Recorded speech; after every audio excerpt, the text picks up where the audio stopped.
Lottery ഏജന്റുമാർക്കും വിൽപ്പനക്കാർക്കും ഉത്സവ ബത്ത 7000 രൂപയായി ഉയർത്തി. പെൻഷൻകാർക്ക് 2500 രൂപ ലഭിക്കും. വി.എ. ഗിരീഷ് തിരുവനന്തപുരത്ത് നിന്ന് ചേരുന്നു കൂടുതൽ വിവരങ്ങളുമായി. ഗിരീഷ്, സാധാരണക്കാരിൽ സാധാരണക്കാരായവർക്കുള്ള വലിയ സഹായമാണ്. എന്തൊക്കെയാണ് വിശദാംശങ്ങൾ?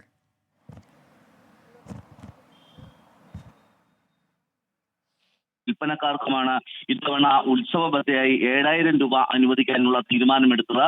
പെൻഷൻകാർക്ക് 2500 രൂപയും ലഭിക്കുമെന്നാണ് ഇപ്പോൾ ധനകാര്യ വകുപ്പ് അറിയിച്ചിരിക്കുന്നത്. കഴിഞ്ഞ വർഷം ഇത് 6000 രൂപയും 2000 രൂപ എന്ന ക്രമത്തിലാണ് ഉത്സവ ബത്ത അനുവദിച്ചിരുന്നത്. ഏതാണ്ട് 35,600 ഏജന്റുമാർക്കും അതോടൊപ്പം തന്നെ വിൽപ്പനക്കാർക്കും 7009 പെൻഷൻകാർക്കുമായി 26.67 കോടി രൂപയാണ് ഓണക്കാലത്ത് ഇപ്പോൾ വിതരണം ചെയ്യാൻ ധനകാര്യ വകുപ്പ് അനുമതി നൽകിയിരിക്കുന്നത്. ശരി, വി.എ. ഗിരീഷാണ് തിരുവനന്തപുരത്ത് നിന്ന് വിവരങ്ങൾ നൽകിയത്.